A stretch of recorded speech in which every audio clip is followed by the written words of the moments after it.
حي على الفلاح.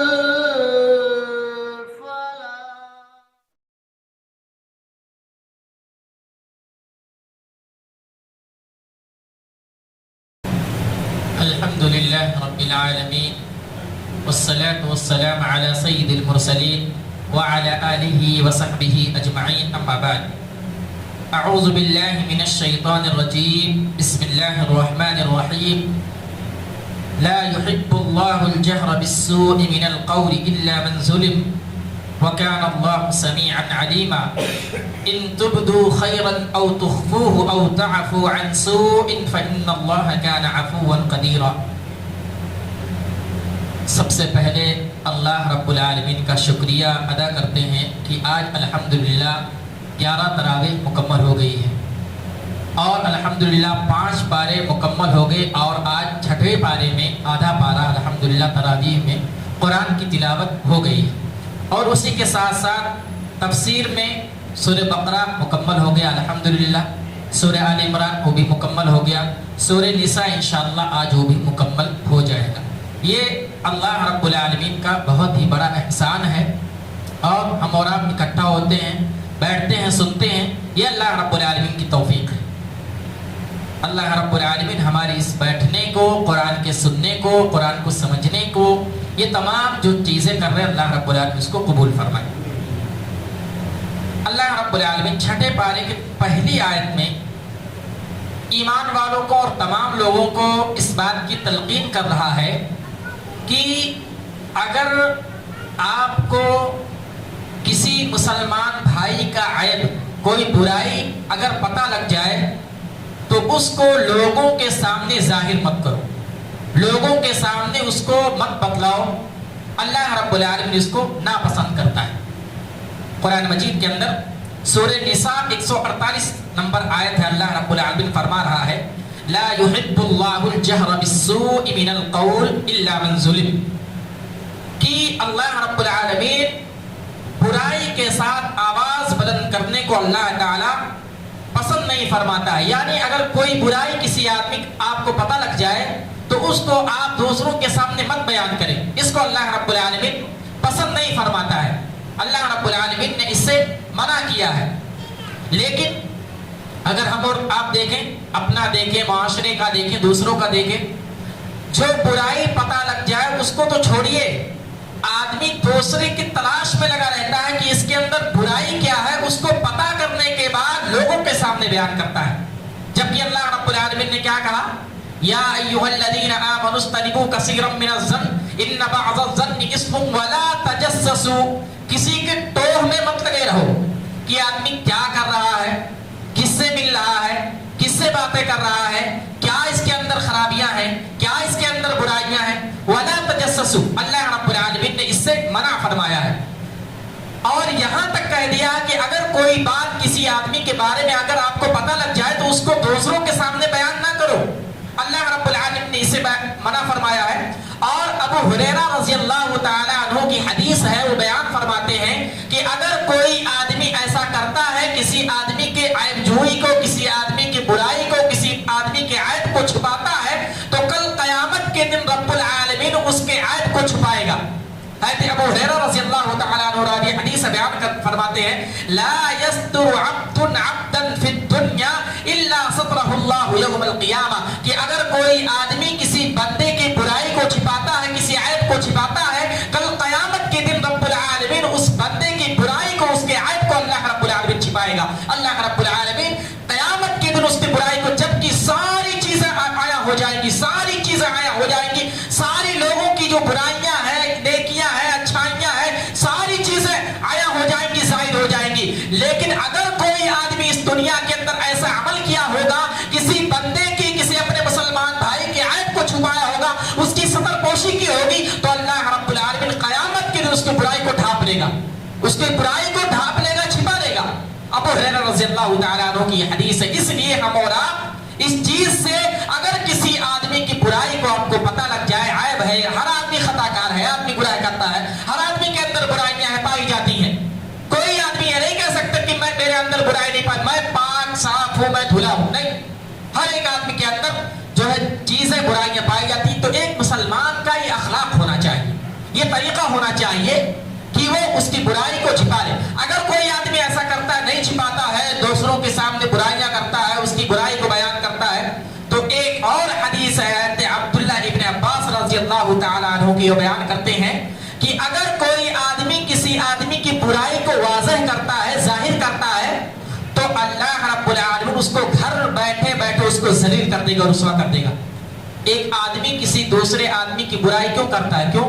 کیونکہ اس کی تذلیل ہو, اس کی عزت اچھالی جائے, اس کی پگڑی اچھالی جائے, لوگوں کے درمیان اس کا نام خراب ہو, بدنام ہو جائے.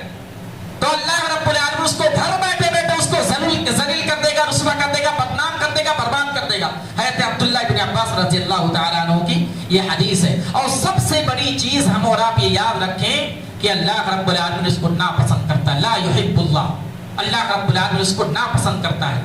تو ہم اور آپ وہی کام کریں جو اللہ رب العالمین کو پسند ہو, جو اللہ رب العالمین پسند کرتا ہو. آگے کچھ شرائط ایسے ہیں کہ جس کے بنا پر ایک آدمی دوسرے آدمی کی برائی کو بیان کر سکتا ہے, واضح کر سکتا ہے, ظاہر کر سکتا ہے.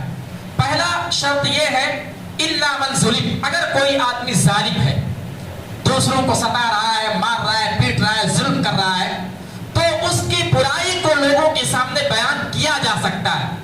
کیوں؟ کیونکہ اگر ہم اور آپ بار بار اس ظالم کی بات کو سن کر کے, اس کے ظلم کو سہ کر کے نہیں بولیں گے, تو ظالم اوپر بڑھتا چلا جائے گا. اس کو ایسا لگے گا میں جو کر رہا ہوں صحیح کر رہا ہوں. تو اگر کوئی ظالم آدمی ہے, ظلم کر رہا ہے, لوگوں کو ستا رہا ہے, تو اس کو دوسروں کے سامنے اس کی برائی کو بیان کیا جا سکتا ہے, اس کے کارنامے کو بیان کیا جا سکتا ہے, تاکہ وہ سدھار اس کے اندر آئے. اس کی تذلیل کرنے کی کوشش نہیں, اس کی سدھارنے کے لیے کہ ہو سکتا ہے کہ لوگوں کے درمیان اگر باتیں کی جائیں کہ آدمی ایسا کر رہا ہے, فلاں آدمی کو مار رہا ہے, فلاں آدمی کو ستا رہا ہے, اس کی زمین کو ہڑپ لے جا رہا ہے, اگر اس کی برائی کو بیان کیا جائے تو ہو سکتا ہے اس کے اندر یہ چیزیں آ جائے, وہ برائی سے ہٹ کر کے سیدھے راستے پر آ جائے. ایک واقعہ ہم اور آپ پڑھتے ہیں, نبی اکرم صلی اللہ علیہ وسلم کے خدمت میں ایک واقعہ ایسا پیش ہوتا ہے کہ ایک آدمی نبی اکرم صلی اللہ علیہ وسلم کے پاس جاتا اور کہتا ہے کہ میرا پڑوسی ہے, وہ مجھے بہت زیادہ ستاتا ہے, بہت زیادہ مارتا ہے, بہت زیادہ گالیاں دیتا ہے, گالی گلوچ کرتا ہے, مجھے بہت زیادہ ستاتا ہے. اللہ کے نبی صلی اللہ علیہ وسلم اس پڑوسی آدمی کو, اس آدمی کو حکم دیتے ہیں کہ تم اپنا سارا گھر کا سامان اٹھا کر کے روڈ پر رکھ دو, راستے پر رکھ دو. وہ آدمی ایسا ہی کرتا ہے اور اپنے گھر میں جاتا ہے, سامان کو اٹھا کر کے جو ہے راستے پر رکھ دیتا ہے. لوگ آتے جاتے ہیں, پوچھتے ہیں کیا ماجرا ہے, پورا سامان جو ہے گھر کے باہر رکھا ہوا ہے, جو ہے راستے پر رکھا ہوا ہے. تو وہ آدمی بتاتا ہے کہ یہ فلاں آدمی, میرا فلاں پڑوسی مجھے بہت زیادہ ستا رہا ہے. اب لوگ کیا کر رہے ہیں, جب یہ بات سن رہے تو اس کو بددعائیں دے رہے, اس کے بارے میں برا بھلا کہہ رہے, اس کی بددعائیں اللہ رب العالمین اس کو برباد کر دے, ذلیل کر دے, خار کر دے.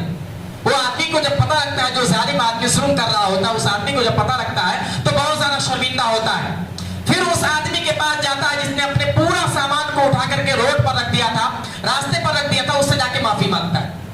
اے میرے فلاں بھائی, مجھے معاف کر دے, مجھ سے غلطی ہو گئی, میں نے تیرے اوپر ظلم کیا, تو پورا سامان اٹھا کر کے اپنے گھر کے اندر رکھ. میں کیا سن رہا ہوں کہ جو لوگ بھی جا رہے ہیں اس راستے سے مجھے برا بھلا کہہ رہے ہیں, مجھے بددعائیں دے رہے ہیں.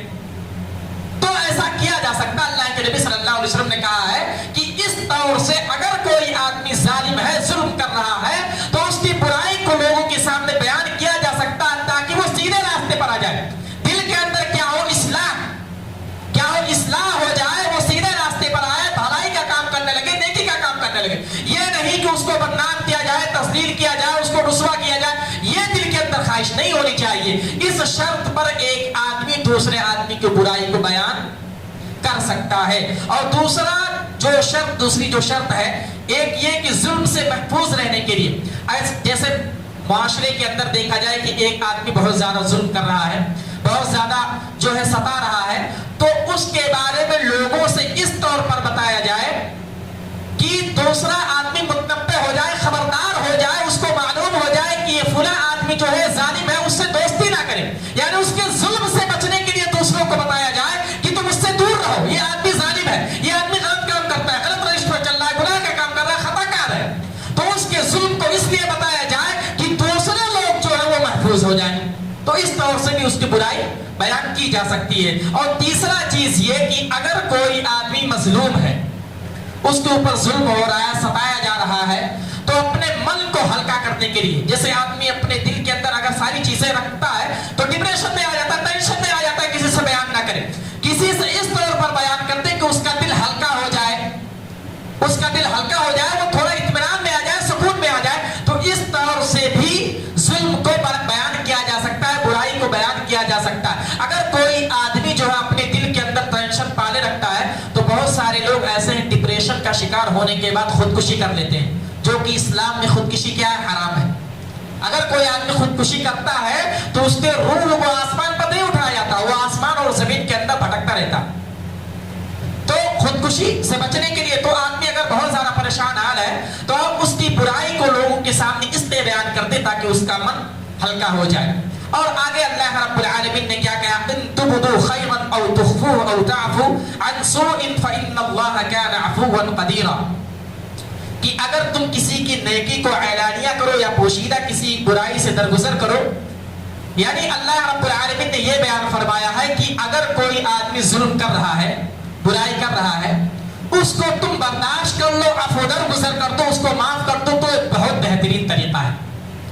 کیونکہ اگر آپ کسی کی برائی کو اچھائی سے جواب دیں گے تو سامنے والا کیا ہوگا کہ بھائی میں اس کو ستا رہا ہوں, ظلم کر رہا ہوں, یہ کچھ نہیں بول رہا ہے, ہو سکتا ہے اس طور سے جو ہے وہ آدمی سیدھے راستے پر آ جائے. تو اللہ رب العالمین نے یہ طریقہ بتلایا ہے. اور ہم اور آپ کو معلوم ہے کہ اس دنیا کے اندر ہم اپنی زندگی گزارتے ہیں, بہت سارے ایسے کام کرتے ہیں جو اللہ کو ناپسند ہے. اللہ رب العالمین اس کو ناپسند کرتا ہے, اللہ کی نافرمانیاں کرتے ہیں, اللہ کے خلاف کام کرتے ہیں. اور جبکہ اللہ رب العالمین اگر چاہے تو اسی وقت ہمارا گرفت کر سکتا ہے, ہم اور آپ کو اپنے پکڑ میں لے سکتا ہے. پوری طاقت رکھنے کے باوجود اللہ رب العالمین ہم اور آپ کو معاف کرتا ہے, درگزر کرتا ہے, بخشش فرماتا ہے, بخش دیتا ہے. کیوں؟ کیونکہ ہو سکتا ہے کہ یہ میرا فلاں آدمی آج اللہ کی نافرمانیاں کر رہا ہے, غلطیاں کر رہا ہے, گناہ کر رہا ہے, خطائیں کر رہا ہے, ہو سکتا ہے کل کوئی آدمی اللہ کی راہ پر آ جائے, سیدھے راستے پر آ جائے, نیکیوں کا کام کرنے لگے, جو اچھائیاں کرنے لگے. اللہ رب العالمین پوری طاقت رکھنے کے باوجود معاف کرتا ہے, درگزر کرتا ہے. یہ اللہ کا طریقہ ہے. اس لیے ہم اور آپ کو بھی یہ طریقہ اختیار کرنا چاہیے کہ اگر ہم اس کو طاقت رکھنے کے باوجود اس کو ظلم کا سزا دے سکتے ہیں, اس کی برائی کی پکڑ کر سکتے ہیں, اس کے باوجود اگر ہم اس کو معاف کر دیتے ہیں تو یہ جان لیجیے سب سے بہترین طریقہ ہے. ان تبدوا خیرا او تخفوا او تعفوا عن سوء فان اللہ عفوا قدیر. نبی اکرم صلی اللہ علیہ وسلم کی زندگی کو اٹھا کر کے دیکھیے, پوری زندگی آپ صلی اللہ علیہ وسلم کو ستایا گیا, مارا گیا, ہر طرح سے ظلم و ستم کیا گیا, لیکن اللہ کے نبی صلی اللہ علیہ وسلم یہ سوچتے تھے کہ لوگوں کو معاف کر دیا جائے, لوگوں سے بدلہ نہ لیا جائے. ظلم کا بدلہ لیتے تھے تو مسکرا کر کے لیتے تھے. تو یہ نبی اکرم صلی اللہ علیہ وسلم کا بھی طریقہ ہے اور اللہ رب العالمین کا بھی طریقہ ہے. اس لیے ہم اور آپ کوشش کریں کہ اگر کوئی آدمی ظالم ہے, گنہگار ہے, خطاکار ہے, غلطیاں کرتا ہے تو اس کو عفو درگزر کریں, معاف کریں. آگے اللہ رب العالمین نے حضرت عیسیٰ علیہ السلام کے قتل کے بارے میں کچھ آیتیں بیان فرمائی ہیں. آئیے دیکھتے ہیں. اللہ رب العالمین نے سورہ نساء 157 نمبر آیت میں حضرت عیسیٰ علیہ السلام کا تذکرہ کیا ہے. حضرت عیسیٰ علیہ السلام ہم اور آپ جانتے ہیں کہ یہ دنیا سے اٹھا لیے گئے, ان کی موت نہیں آئی ہے, ان کو اللہ رب العالمین نے اٹھا لیا. واقعہ کیا ہے؟ واقعہ کچھ یوں ہے کہ حضرت عیسیٰ علیہ السلام کو یہودی وہ لوگ حضرت عیسیٰ علیہ السلام کو قتل کرنا چاہتے تھے, مارنا چاہتے تھے. وہ دین کی باتیں پھیلاتے تھے, لوگوں کو اچھی باتیں بتلاتے تھے, ان لوگوں کو سمجھ میں نہیں آئی. تو کیا ہوا کہ سارے لوگوں نے سازش کی کہ حضرت عیسیٰ علیہ السلام کو قتل کر دیا جائے. حضرت عیسیٰ علیہ السلام اپنے کچھ لوگ ماننے والے تھے, 12 سے یا 17 لوگ تھے جو حضرت عیسیٰ علیہ السلام پر ایمان لائے تھے اور ان کے ساتھ تھے. ان لوگوں کو اکٹھا کیا, بلائے ایک گھر میں اور کہا کہ لوگ, یہودی لوگ مجھے مارنا چاہتے ہیں, مجھے قتل کرنا چاہتے ہیں, بتائیے میری جگہ پر کون اللہ کی راہ میں شہید ہونا چاہتا ہے, کون قتل ہونا چاہتا ہے. ایک نوجوان آدمی جو ہے کہنے لگا کہ میں جو ہے قتل ہونا چاہتا ہوں, اور وہ شہید ہونے کے لیے, قتل ہونے کے لیے تیار ہو گیا. چنانچہ اللہ رب العالمین نے حضرت عیسیٰ علیہ السلام کو اوپر اٹھا لیا اور حضرت عیسیٰ علیہ السلام کی شکل اس نوجوان کو دے دی. اور یہودی لوگ آئے